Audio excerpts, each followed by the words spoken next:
अध्याय 6 पूर्णांक प्रश्नावली 6.3 शुरू कर रहे हैं हम। और पूर्णांकों में कल हमने योग करना अर्थात जोड़ना सीखा था, तो आज हम सीखेंगे घटाना। ठीक है ना? कोई खास अंतर नहीं पड़ता है। जैसे ये ए वाला प्रश्न ले रहे हैं हम, 35 में से घटाना है 20 को, फिर इसको बाद में लेते हैं। तो देखिए ये बड़ी संख्या है, जितना घटाना होता है उतना ही इसको दो भागों में तोड़ लीजिए। फिर क्या करना पड़ता है, क्योंकि पूर्णांक हल कर रहे हैं, घटाने के बहुत सारे तरीके हो सकते हैं। क्योंकि हम पूर्णांक हल कर रहे हैं तो पूर्णांकों के जो योग के गुण जो धर्म होते हैं उनका इस्तेमाल करना है। तो इधर वाली जो भी इन दोनों में बड़ी संख्या हो, उस संख्या को दूसरी संख्या के बराबर भागों में तोड़ लीजिए। फिर इसको कहां तक ले जाना है, शून्य की स्थिति पे, और जो बच जाता है वही उसका जवाब होता है। इसमें कैसे करना है, यहाँ 20 घटाना है तो इसको क्या करना पड़ेगा, इस 35 को इस 20 के रूप में तोड़ना पड़ेगा। कैसे तोड़ना पड़ेगा, पहला तो ये जो 20 है, ये 35 है, इसको क्या लिख लेंगे हम, ये 20 तो पहले लिख लिया। अब 20 के बाद इसमें कितना बचा, 20 के बाद बचा 15, तो ये 35 को अब मैंने ऐसे लिखना है। ये पूर्णांकों में ध्यान रखना। और इधर ये 20 है, ये घटा दिया। अब क्या हुआ, इसको खोल लेना है। तो 15 धन 20 और इधर अलग से ये है ऋण 20। अब देखो 20 धन का था और 20 ऋण का था, तो धन और ऋण मिलके हो जाते हैं, ये तो 15 है, और धन और ऋण मिलकर शून्य हो जाते हैं। और किसी भी संख्या में शून्य को जोड़ना वही संख्या प्राप्त होती है। ये इस तरह इसको पूर्णांकों को हल किया जाता है। इसको लेके देखते हैं। इधर 72 है और घटाना है 90 को। समझ में आई? ये बड़ा था, छोटा तो आसानी से घट गया। इसको घटाने में थोड़ा सा सावधानी रखनी पड़ती, यहीं पर आपका सारा चिन्हों का बहुत ध्यान रखना पड़ेगा। तो देखिए कैसे करना है।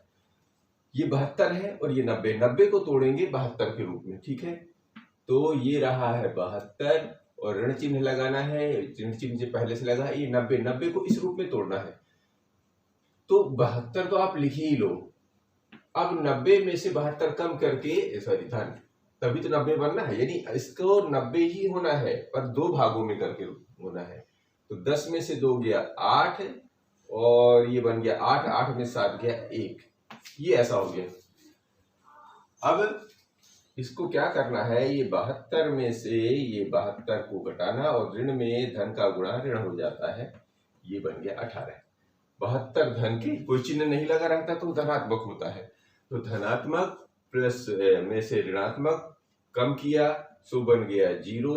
और ये में से 18 ये है ही जो अभी हमारे पास पहले से है।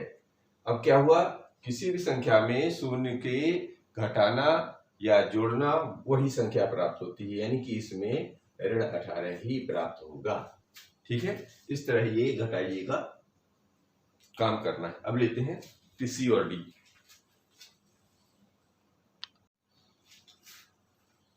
अब ये सी पार्ट ले रहे हैं।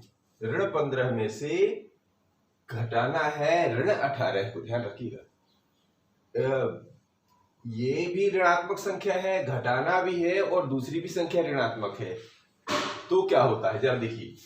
इसमें जैसे अभी हम लोगों ने पहले जो चिन्हों का इस्तेमाल करके देखा था, यदि धन संख्या का गुणा धन संख्या से होता है तो क्या प्राप्त होता है, हमें धन प्राप्त होता है। ये सीख चुके हम लोग एक बार और फिर से। और यदि धन संख्या का गुणा ऋण से करेंगे तो ऋण मिलेगा, ऋण संख्या का धन से गुणा करेंगे तो भी ऋण मिलेगा, और ऋण संख्या का गुणा ऋण से करेंगे तो धन प्राप्त होगा। ये चीजें हमें एक बार फिर से ध्यान में रखनी है। कुछ चीजें क्या है कि समय के साथ हमको याद कर लेनी चाहिए, क्योंकि बार बार इस्तेमाल हो रही हैं चीजें। तो देखिए ऋण 15 है और इस ऋण का इस ऋण में गुणा कर, क्योंकि ब्रैकेट है, तो ये बन जाएगा धन। अब आसान हो गया, क्योंकि चिन्हों की अगर आपने स्पष्ट कर लिया तो फिर काम करने में आसान हो जाता है। क्यों, इस ऋण चिन्ह का इस ऋण चिन्ह से, ये देखो इस ऋण का इस ऋण से गुणा धन हो जाता है, बस इतना ध्यान रखना है। तो अब ये ऋण 15 हो गया, धन 18। अब इसको आसानी से आप हल कर सकते हो। कैसे? ऋण 15 है और इसको कैसे लिख सकते हो? 15 धन 3 में 8 लिख सकते हो 18 को, है ना। तो ये ऋण 15 है और धन 15 है, क्या बन गया? ये शून्य, और ये बन गया धन 3। आंसर क्या होगा? शून्य में 3 जोड़ने पर वही आ जाएगा जो संख्या प्राप्त हुई दी रही थी। इसमें देखो, इसमें कोई खास फर्क नहीं पड़ रहा है। इसमें ऋण 20 है और ये ऋण 13 को कम करना है।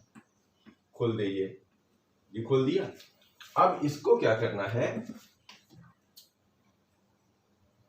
ऋण 13 जो छोटा है, बड़े वाले को छोटे के रूप में तोड़ना है। तो आप एक काम करो, इसी को यहीं पर बदल लेते हैं। तो ऋण 20 को क्या लिख सकते हैं? ऋण 20 को हम लिख सकते हैं, ऋण तो अभी है ही, तो 13 में तो चाहिए, तो 13 और ऋण 7। क्यों? क्योंकि दोनों एक ही दिशा में जा रहे हैं ना। 13 7 20 होता है। बात समझ में आ रही है? अब क्या करना है? ये इसमें से इसको घटाना है। तो ये कहाँ चले जाएंगे? तो एक ही दिशा में चले जा रहे हैं, ठीक है ना। कोई बात नहीं, अब ये घटाना भी नहीं, अब ये एक ही दिशा में ही जाएंगे। ये भी नहीं करना, अब तोड़ना भी नहीं। ये ऋण 20 है तो ऋण 20 ही लिखो। अब इसमें से इसको कम करना है, घटाना है, तो ये तो एक ही दिशा में जा रहे हैं। एक ही दिशा में कहाँ चले जाएंगे? यहाँ ऋण बाहर आ जाएगा और ये 20 धन 13 में बदल जाएगा। तो ये बन जाएगा ऋण, और ये 3 और ये 3, यानी कि ऋण 33 हो जाएगा। ये तोड़ेगा नहीं।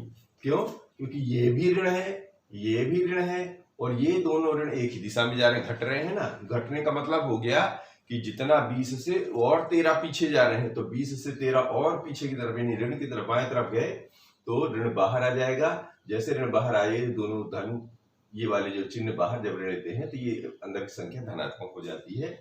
फिर इन दोनों को जोड़ दिया जाता है और इसका जो चिन्ह रख दिया जाता है। समझ में आई ना? संख्या रेखा पे जैसे हल किया था ना, जैसे याद लीजिए, यहाँ पे मान लीजिए 0 है, यहाँ पे मान लीजिए 20 था और 13 है, और कम करना है। कम करना है माने इस तरफ जाना है, तो 13 कम होगा तो इधर कहीं जाके ये 13 इधर जाएगा, तो ये कहाँ पे 20 और 13 इधर चले गए, तो ये कहीं 33 पे आ जाएगा, 33 पे। ऐसे इसका मतलब ऐसे होता है। समझ में आ रही है? मतलब उधर नहीं जाना, आपको बाएं तरफ ही आना है, क्योंकि ऋण ये भी है, ऋण ये भी।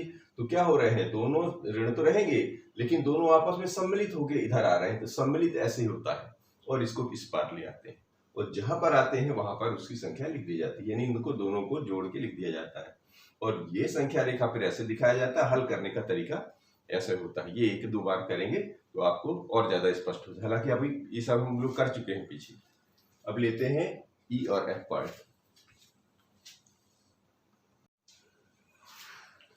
अब ई और एफ को लेते हैं। देखिए 23 में से ऋण 12 कम करना है। तो देखिए जी, पहले तो इसको चिन्हों को पहले स्पष्ट कर लिया करें। जब चिन्ह स्पष्ट हो जाएंगे तो आपको काम करने का गड़बड़ नहीं है। देखिए ये सबसे पहले 23, तो 23 लिख लो, और ऋण चिन्ह है तो ऋण में ऋण को गुणा कर दिए तो ये धन बन गया।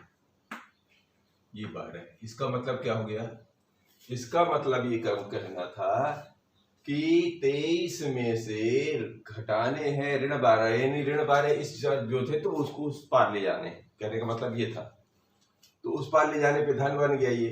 अब इसको तोड़ने की तो जरूरत है नहीं, जरूरत नहीं है, तो बस इनको जुड़ जाएगा। 3 और 2 5, और 2 और 1 3, बस इसका आंसर इतना ही रहेगा। बात समझ में आ रही? जैसे ही इन दोनों संख्या चिन्हों को, संक्रियाओं को हल करते हैं, हमारे को स्पष्ट हो जाता है कि क्या करना है। घट ही तो रहा है ये, लेकिन घट क्या रहा है? ऋण। जैसे कि आपने उधार ले रखा है और उस उधार को कम कर देना। उस उधार को कम कर देना मतलब आप धन की तरफ आ गए, यही हुआ ना। तो इसको इसी रूप में समझना है आपको। ऐसे भी देखिए, यहाँ पे पहले से उधारी है, कम कर रहे हैं उधारी को, तो जाहिर है कम उधारी को ज्यादा उधारी के रूप में चुका रहे हैं, मतलब ज्यादा दे रहे हैं आप पैसा, तो कुछ ना कुछ तो बच जाएगा आपका। कितना कैसे बचेगा? देखिए ऐसे, ये है ऋण 32, इस ऋण का इस ऋण में गुणा करके तो धन बन गया, ये तो बन गया 40। यानी आपके पास उधारी तो 32 है, लेकिन आपकी जेब में पैसा है 40। तो जाहिर है जब इस चुकाने जाएंगे तो कुछ पैसा बचेगा। क्या तरीका है देखिए, ऐसे ये रहा 32, चुकाना भी 32 है, तो इस 40 को हम 32 में से कि उतना तो दे ही दिए। अब जो बचता है 32 में से 8 बचा, और यानी 8 रुपए, तो 32 8 40 होता है ना, तो आपने 40 को दो भागों में तोड़ दिया। अब 32 रुपए चुकाने थे, 32 आपने दे दिए, ये आपका काम हो गया शून्य, यानी कोई लेना देना नहीं रहा। लेकिन अभी भी 8 बच रहे हैं, इसका मतलब ये हो गया हमारा शून्य में से 8 जोड़ने, यानी उधारी चुकाने के बाद अभी भी हमारे पास 8 बची। तो यहाँ पर क्या बोलेंगे, पूर्णांकों में से 32 कम किया, 32 जोड़ दिया, है ना, ये जिधर जितना देना था उतना ही बराबर कर दिया, तो शून्य में पहुंच गए। शून्य में 8 जोड़ने पर हमें 8 ही प्राप्त होता है। ये हुआ प्रश्न 1। लेते हैं प्रश्न 2। क्वेश्चन दूसरा है कि रिक्त स्थानों को बड़ा का चिन्ह है ये छोटा या बराबर से भरिए। मतलब इसको देखिए, ये ABCD जो प्रश्न दिए हैं, इनको पहले हल करना है, और हल करने के बाद तो इसमें कौन सा बड़ा, ये वाला पक्ष बड़ा है या ये वाला पक्ष बड़ा है, या ये छोटा है या ये छोटा है, ये दोनों बराबर क्या आता है ये करना है आपको। तो देखिए, इसको एक और अलग अलग प्रश्नों को लेंगे, फिर हल करके देखते चलेंगे। देखिए, ऋण 3 और धन में ऋण का गुणा हो गया ऋण, ठीक है। इधर जो है ये ए वाला हल कर रहे हैं, ठीक है ना, और इधर है ऋण 3 और ऋण में ऋण का गुणा हो गया, तो ये बन गया धन 6।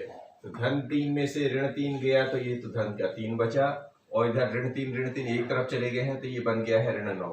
अब देखिए, ऋण 9 हमेशा धनात्मक संख्या से छोटा होता है। छोटे के लिए कौन सा चिन्ह होता है, ये वाला। तो यहाँ पर हम लगाएंगे ये छोटे का चिन्ह, बराबर न लगाओ, कंफ्यूजन करेगा, ठीक है ना। यहाँ पर छोटा का चिन्ह आ जाए, क्यों, क्योंकि इधर वाली संख्या से कम आ रही है, इधर वाली संख्या से कम है। अब इसी में देखिए बी वाला लेते हैं। बी वाला माने ये बी वाला ले रहे हैं।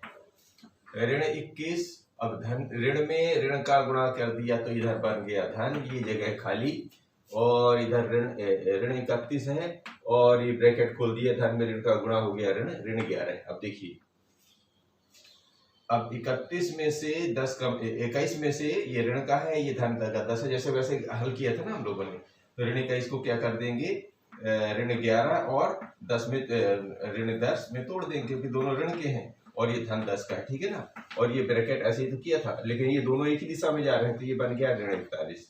ये 4 1 1 2 और ये 4 2, ठीक है ना। तो ये ऋण 10 ये कैंसिल हो गया, तो ये हाँ ऋण 11 है और ऋण 42 है। देखो, अब देखो, ऋण 11 ऋण 42, जो संख्या शून्य की तरफ होगी वो बड़ी होगी, तो ऋण 42 तो काफी देखो, ये संख्या रेखा जो होती है ना, और थोड़ा पास में कर, ये जो संख्या रेखा होती है शून्य, ये इधर ऋण 11 पहले यहाँ कहीं आएगा, और ये बाएं तरफ, और ऋण 42 यहाँ कहीं आएगा, है ना। तो ये शून्य की जो नजदीक होता जाएगा, दाहिने तरफ होता जाएगा, जो संख्या दोनों संख्याओं में दाहिने तरफ होगी संख्या रेखा पर, वो संख्या बड़ी होती है। अब संख्या रेखा पर 42 बाएं तरफ है, और जो 11 जो है दाएं तरफ है, क्यों, क्योंकि ऋणात्मक है, तो ऋणात्मक है, इसका मतलब ये वाला बड़ा हो गया, तो ऋण 11 बड़ा होगा 42 से। तो हम यहाँ पर लिख देंगे इस वाले संख्या में बी में ये वाला बड़ा वाला चिन्ह हो गया, ठीक है ना, क्योंकि ये ऋण 11 है 42 से, ऋण 42 से बड़ा है, ठीक है। ऐसे हल करना है। सी पार्ट लेते हैं, इसी में ये लेते हैं सी पार्ट। ये है 45 ऋण 11, और ये ब्रैकेट लेना है, और 57 में से धन में से जोड़ना है ऋण 4 को। देखो जी, तो ये तो 45 है, और ऋण में ऋण का गुणा बन गया धन, ये 11 बन गया, ये जगह खाली करो, यानी खाली स्थान, और ये 57 और ये 4, धन में से ऋण बन गया, और ये बन गया 4। अब देखो, 45 में से 11 जोड़ेंगे तो 5 और 1 ये 6, और 4 और 1 5, ये तो 56 बन गया। इधर देखो कितना ही अभी जगह खाली है। 57 में से 4 बन गया 53। अब देखो ये दोनों तो धनात्मक हो गए, एक तो दोनों धनात्मक है, और 53 है छोटा है और 56 बड़ा है, तो बड़े के वाला चिन्ह ऐसा होता है, तो यहाँ पर ऐसा वाला चिन्ह लगा दी, ये बड़ा वाला चिन्ह है। समझ में आई? ऐसे हल करके लगाना है, ऐसे अंदाज से नहीं भर देना। डी वाला भी कर लो इसी में, ये लो डी वाला भी ले लेते हैं, ये तो डी लिखा ही हुआ है। अब ऋण 25 में से इस वाले को पहले घटाना है, ऋण 42 को, तो ऋण 25 और ऋण में ऋण का गुणा आ जाएगा धन। अभी ये ब्रैकेट खाली है, इधर भी देख लो, 42 ऋण का है और ऋण में ऋण का गुणा धन, तो ये धन के 25 बन गए। फिर क्या करना था कि इसमें से 25 हटाना था, तो ऋण 25 और ये धन 25 और 25 के बाद 42 में कितने, 12 में से 5 गया 7 और ये बन गया 3, 3 में से 2 गया 1, यहाँ पर बचा है 17।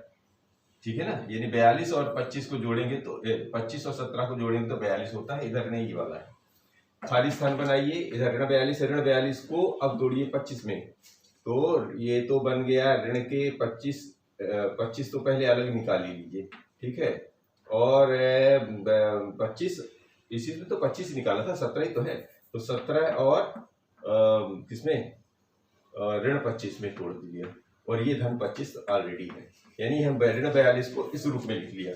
इससे क्या होता है, चूंकि अभी हम पूर्णांक ही तो हल कर रहे थे, तो ये वाला तो शून्य हो गया और ये 17 होगा। अभी खाली स्थान का चिन्ह लगाइए, इधर से ये वाला शून्य बन गया, यानी ऋण 17।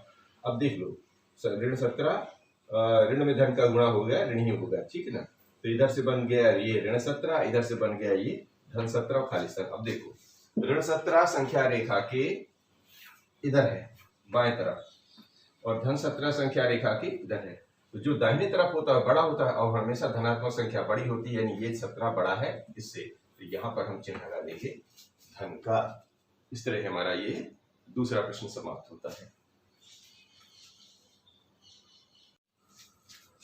रिक्त स्थानों को भरिए। देखिए ये दिया हुआ है, ये कुछ सवाल दिए हुए हैं, ऋण 8 में से क्या जोड़ें कि शून्य हो जाए वो। तो देखिए इसका एक आप परिभाषा पढ़ चुके हैं, योज्य प्रतिलोम। योज्य प्रतिलोम, योज्य प्रतिलोम क्या होता है, ये दरअसल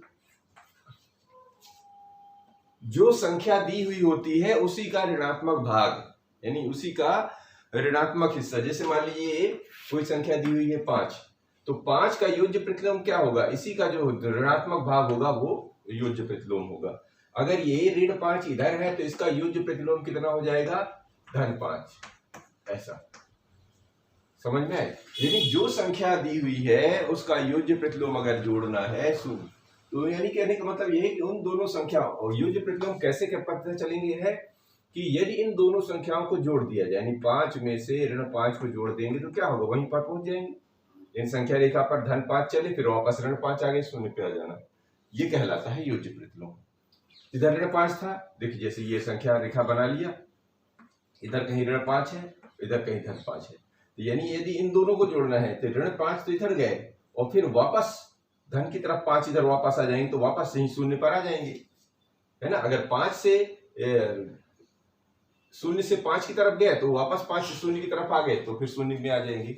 यानी कि एक बार जोड़ और उसी का घटा करके अगर हम शून्य प्राप्त हो जाता है तो वो कहलाता है योज्य प्रतिलोम। और ये सवाल उसी पर आधारित है। देखिए ऋण 8 है, जोड़ के शून्य प्राप्त हो रहा है, इसका मतलब योज्य प्रतिलोम प्राप्त चाहिए। तो ऋण 8 है तो इसका ठीक क्या उल्टा हो जाएगा, धन 8, ठीक है ना, यानी कि ऋण योज्य प्रतिलोम निकालना है। ये कह रहे हैं 13, यहाँ पर खाली स्थान है फिर शून्य, इसका मतलब 13 का जो योज्य प्रतिलोम होता है वो उसको जोड़ दीजिए, तो 13 का योज्य प्रतिलोम क्या बनेगा, ऋण 13। इधर पहले से क्या है कि ये 12 और ऋण 12, यानी 12 का योज्य प्रतिलोम जोड़ने पर हमें क्या प्राप्त होता है, ये प्राप्त होता है शून्य। यही तो भरने हैं हमें, यानी इस पे ये भरना था, इस पे ये भरना है, ठीक है। यहाँ पर देखिए, यहाँ पे ये कह रहे हैं कि ऋण 4 में से क्या जोड़ें कि ऋण 12 हो जाए। देखिए इसका क्या तरीका है, ये संख्या रेखा पर ऐसे कहीं होगा, ठीक है, यहाँ शून्य, यहाँ ऋण 4 है, ठीक है, मैं क्या जोड़ें कि ऋण 12 यहाँ कहीं होगा। तो इसमें से देखिए कितनी दूर, कितना मतलब आप चले हैं कि ऋण 12 पर पहुंचते, 4 के बाद 5 6 7 8 9 10 11 और ये 12, यानी कितने चले, 1 2 3 4 5 6 7 8 चले ना। तो वही संख्या मतलब इधर कहाँ चले, बाएं तरफ, तो ये ऋण 8 हम बाएं तरफ चले हैं तो ऋण 12 पर पहुंच गए, इसका मतलब ये हो गया, है ना, समझ में आ रहे हैं। यानी कि ऋण 4 में क्या जोड़ दें, ऋण 4 में ऋण 8 ही जोड़ेंगे तो ऋण 12 पर पहुंचेंगे। समझ में आ रही है बातें। अब ये कह रहे हैं ऋण 15 घटा दीजिए, किसमें पता नहीं किसमें घटाइए कि ये 10 बन जाए। तो देखो जी, ऋण 15 कैसे समझ में आ रही है। ये संख्या रेखा को मैं ऐसे बदल देते हैं, ऐसा ये लोग बदल दिया, ये शून्य हुआ यहाँ कहीं। वो कह रहे हैं यहाँ पर ऋण 10 है कहीं, मान लीजिए यहाँ पर ऋण 10 है और यहाँ पर है ऋण 15, ठीक है। अब वो कह रहे हैं कि इसमें से किसी संख्या में से ऋण 15 घटाओ कि ऋण 10 पर पहुंच जाए। तो क्या करोगे, ये ऋण 15 से इस तरफ अगर दाएं तरफ चलोगे तभी तो ऋण 10 पर पहुंचेगे। तो कितनी दूर तक चलना पड़ेगा, जितनी अंक कूदेंगे उतना ही, यानी दाएं तरफ चल रहे हैं यानी धन वाली संख्या मिलेगी हमें। ये ऋण नहीं मत बोल देना हमारे को, ये जो संख्या जितनी बार जंप कराओगे वो अगर दाहिने तरफ जंप कर रही है तो धन होगा, और अगर बाएं तरफ जंप करेंगे तो वो संख्या ऋण होगी। ये बात ध्यान रखना है। तो देख कितनी बार जंप कराएंगे, 1 2 3 4 5, पांचवें जंप में हम ऋण 10 पर पहुंच जाएंगे, यानी कि धन 5, यानी दाहिने तरफ गए तो धन 5 जंप करिए थे ना। तो यहाँ पर हम लिखेंगे कि धन 5 को अगर मैं जंप कराएगा ऋण 15 से तो ऋण 10 पर पहुंच जाएंगे, यानी इसका जवाब क्या हो गया, धन 5। और धन 5 नहीं लिखा जाता, केवल 5 लिख दिया जाता है ऐसे। तो जब 5 लिखेंगे तो ये ब्रैकेट भी हटा दीजिए, यानी कि 5 में से ऋण 15 घटाएंगे तो ये 10 प्राप्त हो जाएगा। बात समझ में। अब लेते हैं चौथा क्वेश्चन। चौथा ये कह रहे हैं कि कुछ सवाल है, इनको हल करने के पहले आपको फिर से ध्यान रखना है कि आपकी इतनी तो प्रैक्टिस हो चुकी है कि संक्रियाएं कब धन बनती हैं कब ऋण बनती हैं, बस सीधे आपको इस्तेमाल करना, क्योंकि यहाँ कुछ है नहीं। इसमें क्या लिखा हुआ है, निम्नलिखित के मान ज्ञात कीजिए। तो यहाँ पर लिख लीजिए निम्नलिखित के मान ज्ञात कीजिए। निम्नलिखित के मान ज्ञात कीजिए। मान ज्ञात करने का मतलब यही है कि जैसा जैसा वो कह रहे हैं वैसा वैसा करते चलो, संक्रियाओं का इस्तेमाल करते चले। शुरू करते हैं एक को। तो देखिए जी, इनको पहले सबसे पहले आपको ब्रैकेट हल करने हैं। ब्रैकेट मानी ये कोष्ठक। तो ऋण 7 अभी भी ये ऋण 8 है, और यहाँ देखिए ऋण कोष्ठक ऋण, यानी ऋण में ऋण का गुणा, ये बन गया धन। ठीक, अब ये दोनों ऋणात्मक हैं तो एक साथ कर लीजिए। तो 8 7 15, ये ऋण के 15 बन गए। ठीक है, कैसे होते हैं और हल करना है तो अगर ऐसे कर किया जाता है, ऋण और 7 ये दोनों एक दिशा में है तो ऋण ऋण बाहर आ गए तो एक ही दिशा वाले आपस में जुड़ गए, ऐसा कर लीजिए। धन 25, ठीक है। तो 8 7 15, 15 तो बन गया ये, लेकिन ये ऋण का है, और ये धन 25। अब आपको क्या करना है, इस 25 को इसके रूप में तोड़ लेना है। यही तो हल किया था। तो ऋण 15 25 को काहे के रूप में तोड़ लेंगे हम, 15 और 10 के रूप में लिख सकते हैं। तो इन दोनों से ये बन गया, क्योंकि पूर्णांक पढ़ रहे हैं तो शून्य बनाने हैं हमें, और यहाँ पर ये 10, और किसी संख्या में शून्य को जोड़ेंगे तो वो संख्या वही प्राप्त होती है, यानी शून्य में 10 को जोड़ेंगे तो भी संख्या 10 ही प्राप्त होगी। बी को लेते हैं। तो ऋण 13 है, धन 32, ऋण 8, ऋण 1। अच्छा देखो, ऋण 13 है, धन 32, ऋण 8 और ऋण, तो इसको पहले सारे खोल दीजिए। तो ये बन गया ऋण 13। इन सब तीनों को, ऋण वालों को पास में रख लो। ऋण 8, ऋण 1 और ये धन 32। क्यों? क्योंकि सारी जो ऋणात्मक संख्या है वो एक पास में रख लो और धन वाले को अलग कर लो। तो ये सारे ऋण वाले इकट्ठा हो गए, सो ये ऋण बाहर लिया, तो ये 13 और 8 और 1 ये आपस में जुड़ जाएंगे, और ये 32 का अलग, यानी मिले मिले साथी, ऋण ऋण वाले साथी, तो जो सारे के सारे जुड़ के ऋण ही बनाएंगे। तो चलो 13 है और एक 14 है, 6 20 2 22, तो ये बन गया 22, और ये ऋण का है, और ये धन 32 का है। ठीक है, अब इस 32 को इसके रूप में बदल लो, बस ये 22 हो गया। तो हम इसको कैसे लिखेंगे, ये 22 और अभी भी इसमें से 10 बचता है, यानी 32 10 22 होता है। ठीक है जी। अब ये ऋण, ये धन, ये चला गया, शून्य में बदल गया, और ये हमारे को अभी भी 10 प्राप्त हो गया। शून्य में 10 को जोड़ने पर कोई संख्या में अंतर नहीं होता, वो 10 का 10 ही प्राप्त होगा। इधर भी 10 था, इधर भी 10 था, ये इत्तेफाक है। ठीक है, अब लेते हैं सी और डी।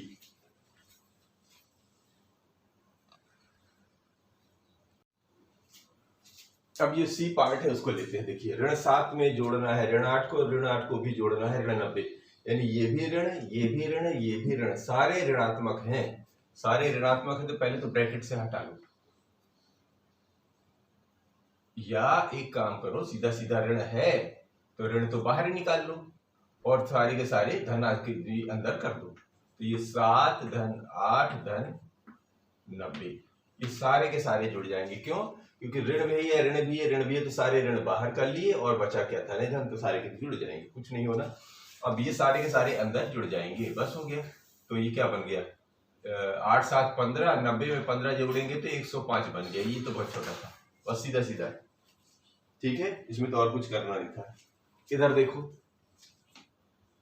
इस वाले में है ये 50 और ऋण में धन का देखो जी, 50 में कम करना है लेकिन ऋण 40, और इसमें भी कम करना है ऋण 2, ये भी थोड़ा सा इसको हल करिए। तो ऋण में ऋण का गुणा हो गया तो ये धन बन गया, तो धन का 40 बन गया, और ऋण में ऋण का गुणा हो गया तो धन का 2 बन गया, ये बदल गया। अब इसका मतलब ये हो गया कि सारे धन में आ गए, तो जोड़ दीजिए 50 40 90 2 92, ये हो गया 92, बस 92। ये इसका जवाब, ये इसका जवाब। इस तरह ये प्रश्नावली 6.3 समाप्त होती है। मिलते हैं अगले प्रश्नावली के साथ।